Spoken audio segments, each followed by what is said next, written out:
Há apenas algumas horas, o presidente eleito Trump ligou para Vladimir Putin e o advertiu para não escalar mais essa guerra. Embora você não acredite, a Ucrânia na verdade está feliz que Trump tenha ganhado as eleições presidenciais. Agora, felizmente para nós, Trump tem sido muito vocal sobre terminar a guerra na Ucrânia. Na verdade, Trump se encontrou com Zelensky quando ele estava visitando os Estados Unidos para a Assembleia da ONU. Agora temos alguns detalhes dessa reunião e das ligações telefônicas subsequentes entre Trump e Zelensky. E além disso, temos um possível plano de paz que a administração Trump poderia começar a implementar assim que assumir o cargo. Então, vamos falar sobre tudo isso e muito mais no vídeo de hoje. Como sempre, não se esqueça de deixar um like no botão abaixo, porque isso nos ajuda muito com o algoritmo. Agora, antes de entrar no plano de paz, é importante ressaltar que Trump fez algumas previsões sobre a Rússia que acabaram se tornando verdade. Durante seu primeiro mandato, Trump foi muito claro ao apontar que a Europa estava se tornando excessivamente dependente da Rússia e do petróleo russo. E ele disse publicamente que era um grande erro fazer isso. Aqui está esse trecho. Quero dizer, venho reclamando sobre isso desde o momento em que assumi.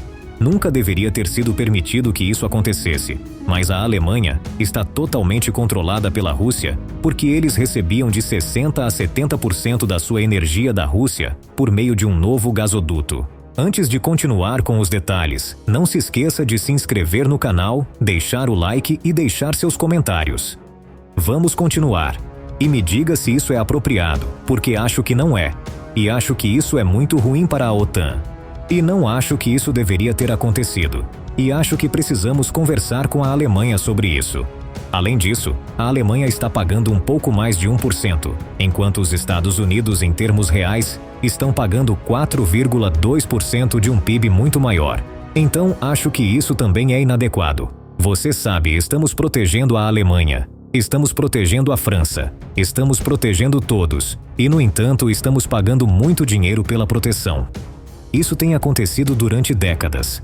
Outros presidentes mencionaram isso, mas outros presidentes nunca fizeram nada a respeito, porque não acho que entenderiam ou simplesmente não queriam se envolver. Mas eu tenho que mencionar isso, porque acho que é muito injusto para o nosso país. É muito injusto para os nossos contribuintes. E acho que esses países precisam aumentar sua contribuição, não em um período de 10 anos, mas imediatamente. A Alemanha é um país rico. Eles dizem que poderiam aumentar um pouco até 2030. Bem, poderiam aumentar amanhã mesmo sem problema. Não acho que seja justo para os Estados Unidos. Então, vamos ter que fazer algo porque não vamos tolerar isso.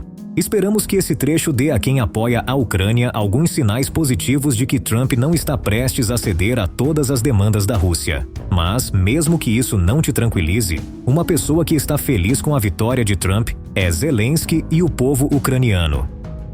Agora, uma grande razão para isso é o fato de que muitos na Ucrânia viam uma possível presidência de Harris como uma continuação de Biden. Basicamente, eles assumiam que Harris continuaria em grande parte com as políticas de Biden. Isso significaria focar muito mais em evitar uma escalada com a Rússia e dar à Ucrânia o suficiente para sobreviver, mas não o suficiente para vencer.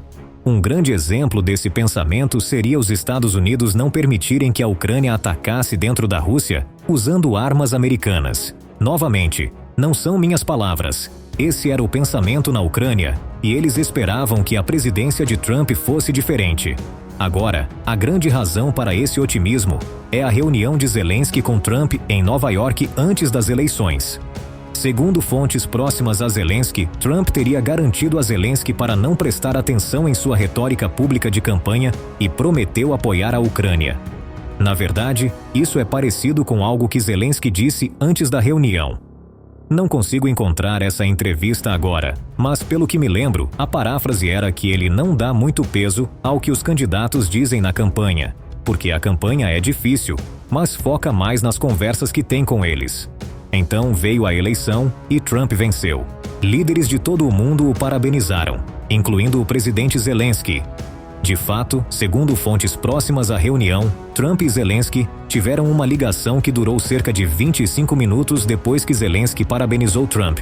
e Trump lhe disse que continuará apoiando a Ucrânia, que não planeja abandonar o país, mas que quer dar uma chance à diplomacia. De fato, segundo fontes próximas a Zelensky, essa foi a citação.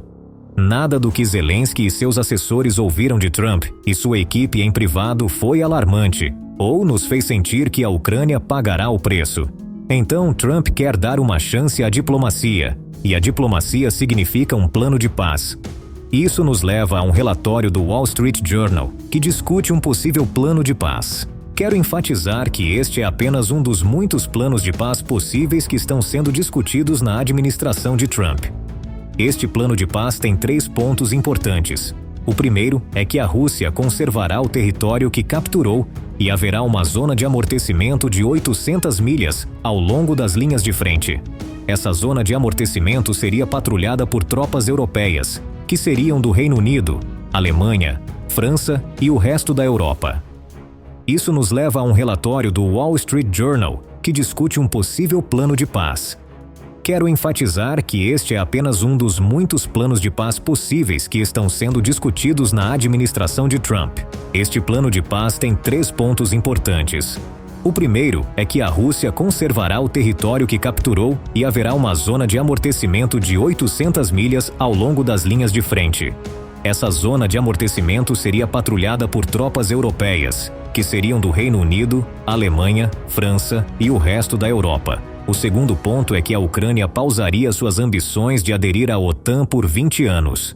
Em troca disso, os Estados Unidos forneceriam ajuda militar à Ucrânia para evitar que Moscou recomeçasse a guerra. Agora, de acordo com declarações públicas, a Ucrânia não aceitaria isso. O presidente Zelensky disse que a guerra terminará quando a Crimeia for da Ucrânia. Claro, isso não significa que a Ucrânia não fará concessões durante as negociações, mas essa é a declaração atual. E, claro, só para relembrar, este é um dos muitos planos que a administração provavelmente está considerando. Temos que levar em conta que a administração de Trump tem muitas pessoas diferentes e elas têm opiniões muito diversas sobre como Trump deve lidar com essa guerra entre a Ucrânia e a Rússia. Provavelmente teremos uma ideia mais clara para onde as negociações e o plano de paz irão assim que a administração final for formada. Mas outro ponto do qual muitos não estão falando é o fato de que é provável que a Rússia também não aceite esse plano de paz. E isso porque realmente isso não atende a nenhum dos objetivos que a Rússia estabeleceu para essa guerra. Então, vamos focar no lado da Rússia por um segundo. Agora, claro, Putin disse publicamente que não ligou para Trump para parabenizá-lo. Além disso, o porta-voz russo disse que os Estados Unidos continuam sendo um país inimigo e que quem for o presidente não muda nada, porque os Estados Unidos de América estão financiando a Ucrânia contra a Rússia. No entanto, alguns dias depois das eleições, Putin parabenizou publicamente Trump, mas nunca ligou para ele pessoalmente. Essa é a mensagem de Moscou. Aqui está o trecho.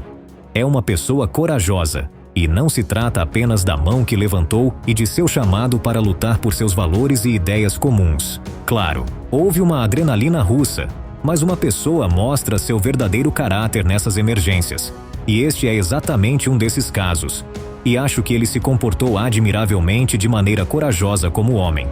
Não sei o que vai acontecer agora durante sua nova presidência, porque esta será sua última presidência. O que ele fizer é decisão dele, sobre o que ele tem dito publicamente até agora. Eu me absteria de comentar sobre o que foi dito durante a campanha eleitoral, porque isso foi uma estratégia deliberada para ganhar votos. Mas independentemente do que ele disse sobre seu desejo de reconstruir as relações com a Rússia para facilitar o fim da crise ucraniana, acredito que isso merece no mínimo atenção. E gostaria de aproveitar esta oportunidade para oferecer minhas felicitações pela sua eleição como presidente dos Estados Unidos. Como disse antes, trabalharemos com qualquer chefe de Estado que obtenha a confiança do povo americano. E é isso que vai acontecer na prática. E se ele fizer o que prometeu antes da posse, se ele fizer uma ligação, se ele disser, Vladimir, vamos nos reunir, eu não acho que vou me rebaixar a ligar eu mesmo. Então, você está disposto a falar com Trump? Sim, estamos. Onde quer que esteja. Pouco depois dessa mensagem, o porta-voz do Kremlin, Dmitry Peskov, apontou que a declaração de Putin sobre negociar com os Estados Unidos não significa que os objetivos militares da Rússia na Ucrânia tenham mudado. Em vez disso, ele enfatizou que os objetivos da Rússia permanecem os mesmos. E se alguém quiser negociar e terminar esta guerra, deve cumprir com esses requisitos. Então a pergunta óbvia é: quais são os objetivos? Qual foi o objetivo inicial de Putin para terminar esse conflito? Bem, ele já compartilhou isso várias vezes, mas aqui estão suas próprias palavras. Até agora, o Ocidente tem ignorado nossos interesses. Enquanto proíbem Kiev de negociar, hipocritamente nos chamam para iniciar algum tipo de negociações. Simplesmente parece idiota. As condições são muito simples. As tropas ucranianas devem se retirar completamente das repúblicas populares de Donetsk e Lugansk, assim como das regiões de Kherson e Zaporizhia. Devem retirar sua atenção de todo o território dessas regiões, dentro das fronteiras administrativas que existiam no momento de sua incorporação à Ucrânia. Assim que Kiev declarar que está pronto para tomar essa decisão e começar a retirada real das tropas dessas regiões, além de notificar oficialmente que renuncia aos seus planos de aderir à OTAN e ordenar um cessar-fogo, as negociações começarão imediatamente da nossa parte, literalmente no mesmo minuto. Claro, gostaríamos de esperar que tal decisão sobre a retirada de tropas, o status de não alinhamento e o início do diálogo com a Rússia, dos quais depende a futura existência da Ucrânia, seja tomada de forma independente por Kiev, baseando-se nas realidades atuais e guiada pelos interesses nacionais genuínos do povo ucraniano, e não por ordens ocidentais. Embora haja sérias dúvidas sobre isso, hoje fazemos outra proposta concreta de paz. Se Kiev e as capitais ocidentais a rejeitarem da mesma forma que antes, então, afinal, é problema deles. Eles assumem a responsabilidade política e moral de continuar o derramamento de sangue. Obviamente, as realidades no terreno, na linha de contato, continuarão mudando. Não a favor do regime de Kiev, e as condições para iniciar as negociações serão diferentes. Enfatizo o ponto principal. A essência da nossa proposta não é algum tipo de cessar-fogo temporário ou suspensão de disparos, como quer o Ocidente, para restaurar as perdas, rearmar o regime de Kiev e prepará-lo para uma nova ofensiva. Repito, não estamos falando em congelar o conflito, mas sim em sua conclusão final. Agora, claramente, como pode ser visto na proposta de paz atual, é provável que ambas as partes nem cheguem à mesa de negociações. Então, surge a pergunta óbvia: como Trump conseguirá levá-los à mesa de negociações? Agora, uma ideia que muitas pessoas levantaram, acho que até alguns de sua administração, é que Trump tentará usar a ajuda militar à Ucrânia como um mecanismo de pressão para forçar ambas as partes a negociar. Basicamente, ele forçará a Ucrânia a se sentar à mesa, ou os Estados Unidos reduzirão significativamente a ajuda militar, e vice-versa. Quanto à Rússia, ele dirá que, se a Rússia não se sentar para negociar, os Zelensky aumentarão consideravelmente a ajuda militar à Ucrânia. Claro, tudo isso ainda são apenas suposições fundamentadas, no melhor dos casos. Estamos a mais de 2 meses de a administração Trump assumir a Casa Branca. Então, teremos que esperar para ver como as coisas se desenvolvem. Começou o colapso da Rússia? Se você é seguidor da história russa, deve ter notado que os padrões começam a se repetir. A Ucrânia virou o jogo contra a Rússia. Invadiu uma parte do território russo na região de Kursk e parece que manterá a área por um tempo. Este é um giro inesperado em uma guerra que esteve em uma espécie de estagnação por 1 ano. A Rússia foi pega de surpresa, pois tinha pouca defesa em Kursk. A Ucrânia conseguiu avançar 22 milhas, aproximadamente 35 quilômetros, em território russo no momento em que este vídeo foi escrito. Então, como a Ucrânia conseguiu isso? Em primeiro lugar, deveríamos ver o que eles usaram na operação. O governo ucraniano disse muito pouco sobre o ataque na fase inicial. Por isso, a maior parte das informações iniciais veio do lado russo. Na manhã de 6 de agosto, foi relatado que 300 soldados com 11 tanques e 20 veículos blindados cruzaram a fronteira. De acordo com algumas imagens, estavam marcados com triângulos brancos, semelhantes ao símbolo russo Z de há 2 anos e meio. 2 dias depois, fontes russas afirmaram que havia pelo menos 1.000 tropas no distrito de Kursk. Uma fonte ucraniana disse mais tarde que a força de ataque inicial consistia em 2.000 soldados. Então, mais tropas podem ter entrado nos primeiros dias. Isso faria sentido, já que a linha de frente de Kursk, que está se expandindo rapidamente, requer muita mais mão de obra. Atualmente, a Ucrânia afirma ter ocupado 444 milhas quadradas, aproximadamente 1.150 quilômetros quadrados, na região de Kursk, incluindo 82 assentamentos.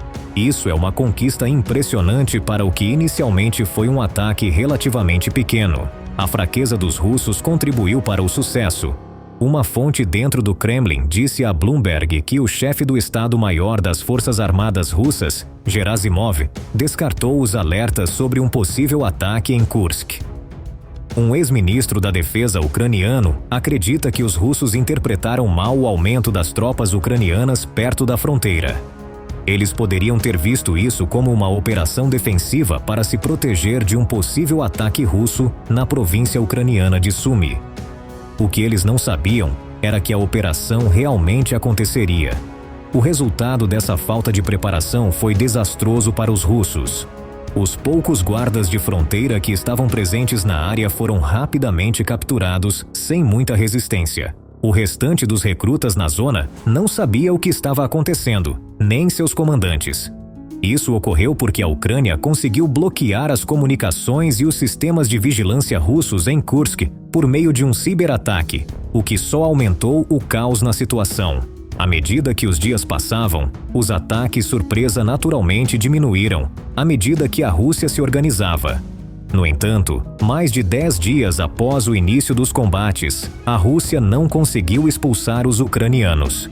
O exército ucraniano continuou a enviar mais e mais tropas para Kursk, e a Forbes agora diz que há potencialmente 15.000 soldados ucranianos na área. Isso inclui novas brigadas de assalto aéreo. Enquanto isso, o exército ucraniano expandiu sua campanha com guerra irregular. Lançou seu maior ataque com drones em aeródromos russos, mirando 4 ao mesmo tempo. Também houve relatos de forças ucranianas entrando na região de Belgorod, ao sul de Kursk, onde a Rússia declarou estado de emergência federal, similar ao de Kursk. Se observamos as ofensivas ucranianas passadas nesta guerra, vemos uma mudança total nas táticas militares. Houve uma contraofensiva muito aguardada no verão de 2023, que falhou completamente. O motivo foi bastante simples. Ela foi amplamente esperada e divulgada, permitindo que a Rússia se preparasse. Também houve um atraso de vários meses, o que piorou ainda mais o problema. Quando o ataque finalmente chegou, o exército russo sabia exatamente o que esperar. Não houve resultados reais para a Ucrânia naquele verão, e Zelensky depois destituiu o chefe das Forças Armadas ucranianas e nomeou um novo, Sersky. Ele optou por ataques menores, com precisão matemática. Sersky é conhecido por se mover rapidamente atrás das linhas inimigas, devido ao seu papel nos bem-sucedidos contra-ataques de 2022 em Kharkiv. A atual operação em Kursk é o melhor resultado de sua carreira. As tropas ucranianas relatam que ele estava obcecado com o elemento surpresa, além de planejamento cuidadoso e execução rápida. Os resultados demonstram isso. Suas forças romperam 2 linhas defensivas em um único dia. Essas linhas custaram à Rússia mais de 109 milhões de dólares e 2 anos e meio de construção. Agora que entendemos o que está acontecendo no terreno, podemos analisar os motivos subjacentes da Ucrânia para o ataque. Existem muitas pistas sobre o que ela está tentando alcançar. Parece bem óbvio que a Ucrânia não quer anexar essa parte da Rússia aleatoriamente. Em vez disso, é uma maneira de forçar Putin a negociar, de acordo com um assessor de Zelensky. O que parece uma escalada pode, em teoria, ser um passo em direção a um acordo de paz. A Ucrânia agora tem mais poder de negociação, já que poderia trocar essa parte de Kursk por alguns de seus próprios territórios que atualmente estão nas mãos da Rússia. Se o avanço ucraniano continuar, ou se suas tropas conseguirem manter os territórios em Kursk, a pressão sobre Putin só aumentará com o tempo. Isso poderia forçá-lo a aceitar um acordo. Além disso, a invasão em Kursk pode ser vista como uma maneira de dificultar a ofensiva russa no leste, particularmente na região do Donbás. Na estratégica cidade ucraniana de Pokrovsk, no leste, as tropas russas avançaram de maneira constante. Existem situações semelhantes perto de outras cidades ucranianas, onde a Rússia está pressionando as defesas da Ucrânia. A situação em Kursk obriga as tropas russas a se redistribuírem, o que pode reduzir a ameaça no leste. De acordo com os relatórios, a Rússia também retirou milhares de tropas da Ucrânia para defender seu próprio território. No entanto, até agora, há poucos sinais de que a ofensiva russa está diminuindo. Isso está relacionado a uma dinâmica que explicaremos mais adiante. Outra pista sobre por que a Ucrânia decidiu atacar Kursk tem a ver com o valor estratégico da região. A localidade de Sutsa, em Kursk, é um ponto de entrada importante para o gás russo em direção à Europa, pois conta com uma estação de medição de gás. Antes da invasão em Kursk, a estação de Sutsa processava 43 milhões de metros cúbicos de gás por dia, o que representa metade das exportações restantes de gás da Rússia para a Europa. O curioso é que esse gás continuou a fluir pela Ucrânia mesmo durante a guerra. Embora os gasodutos Nord Stream, Yamal Europa e Soyuz tenham sido afetados pela guerra, o gasoduto Brotherhood, através de Kursk, continua funcionando. Isso ocorre porque tanto a Rússia quanto a Ucrânia têm interesse em mantê-lo operacional. A Rússia não quer parar o gasoduto, pois recebe receitas das exportações de gás para a Áustria, Eslováquia e Chechênia. Por sua vez, a Ucrânia cobra por seu contrato com a empresa russa Gazprom, o que lhe permite manter o gasoduto, que também serve como infraestrutura energética nacional. A Ucrânia tem seu próprio fornecimento de gás natural, mas precisa do gasoduto Brotherhood para transportá-lo. Além disso, a Ucrânia não quer incomodar seus aliados europeus, que dependem do gás russo. No entanto, o contrato com a Gazprom termina no final deste ano, e a Ucrânia não tem intenção de renová-lo. O que acontecerá depois é pura especulação, mas é provável que a Ucrânia use seu controle sobre a estação de trânsito em Sutsa a seu favor. Também houve especulações sobre a planta de energia nuclear de Kursk. Se a Ucrânia capturar a planta, ela poderia trocá-la por uma planta própria. No entanto, a Ucrânia negou planos de se apoderar desse ativo estratégico. Mesmo que tentasse, seria muito difícil realizar isso, pois a planta nuclear fica a cerca de 80 quilômetros da fronteira e a cerca de 120 quilômetros por estrada. É muito mais provável que a Ucrânia se concentre na infraestrutura de transporte estratégico. A região de Kursk é usada para transportar equipamentos militares das principais cidades russas no norte para a linha de frente no sul.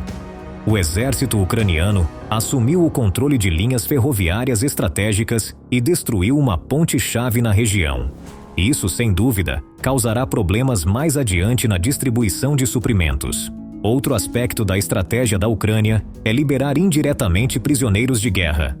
Não estão os libertando de alguma prisão em Kursk, mas estão obtendo algo muito valioso. Uma fonte indicou que mais de uma centena de soldados russos e chechenos foram capturados em um único dia, e o número total de prisioneiros de guerra pode estar na casa dos centenas.